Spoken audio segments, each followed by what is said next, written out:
This is your belly and pelvic floor release, how to release tension through those core muscles. So I like to do this lying on your side. It's great to do when you're going to sleep at night. You can put a pillow or an arm under your head. If you want, you can put something between your knees. I want you to have your knees stacked, and then you're going to put the top hand under the swell of your tummy. If at any point your arm or shoulder gets tired, then move your arm so you're comfortable. It might go on your side or it might just go on the floor in front.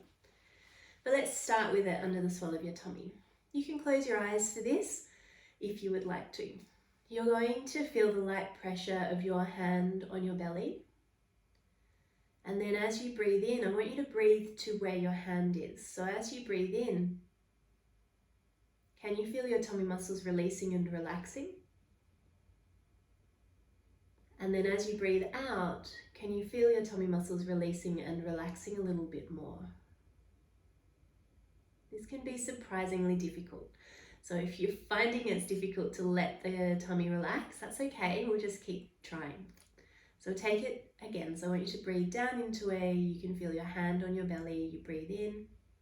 Let the belly release as much as you're able to. Let go of tension there. And then as you exhale, allow the belly to release, relax, soften. We're going to take one more. So as you inhale, you let your belly soften. You might feel that your belly expands a little, but I don't want you to pooch or distend your belly out as you breathe in. And then as you exhale, you might feel your tummy draws back from your hand a little.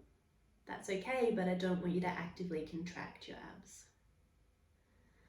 Okay, so you can keep your hand on your tummy, you can put it down by your side, you can put it on the floor in front, wherever is comfortable for you. I want you to take your attention down to your pelvic floor, remembering the pelvic floor is like a diamond shape at the base of the pelvis, attaching sit bone to sit bone, tailbone to pubic bone at the front. Underneath the pelvis, it's like a sling. It's also a little bit like a rice bowl, and it sits sort of up inside the pelvis a little. So we're going to focus on that pelvic floor. Can you breathe down into your pelvic floor, allowing your pelvic floor to release, relax as you inhale? Can you allow it to release, relax a little bit more as you exhale? I know this is tricky. Sometimes it helps to let go of tension through the hip, through the pelvis, through the glute, through the outside leg, through the jaw, through the mouth, and through the neck and shoulders.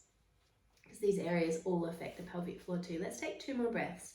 So I want you to breathe down to where your pelvic floor is. See if you can visualize that rice bowl shape of the pelvic floor releasing as you inhale. It might descend a little. As you exhale, can you allow it to release a little?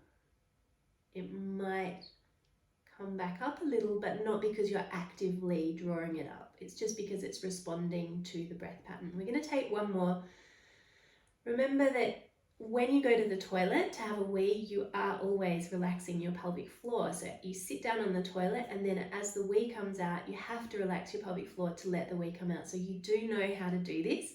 It's just figuring out how to release the tension from the pelvic floor in times in our life when we might not realize we're actually holding quite a lot of tension there. So see if you can think or feel into that familiar feeling of when you sit on the toilet, you're going to have a wee, you need to allow the wee to come out. So without actually weeing right now, I want you to allow the tension to release from your pelvic floor as best as you're able to as you inhale. And then as you exhale, just releasing, relaxing, and letting that go. So you can stay practicing that breath pattern for as long as you like. You know, if you're going to practice this when you're lying down, going to sleep at night, or maybe when you're having an afternoon nap, then you can actually stay practicing the release of the breathing. You just don't want to be pooching your tummy out or bearing the pelvic floor down. It's not about actively pushing the muscles out, it's actually just about releasing the tension, and that's where it can feel quite tricky. I do suggest, if you're just doing this as a practice, Roll over and do the other side, because as I talked about in the lesson, sometimes it's really helpful to do the other side because our body might learn it in one position, but then we learn it in another position and actually our body doesn't know how to do it and we have to relearn that pattern all over again.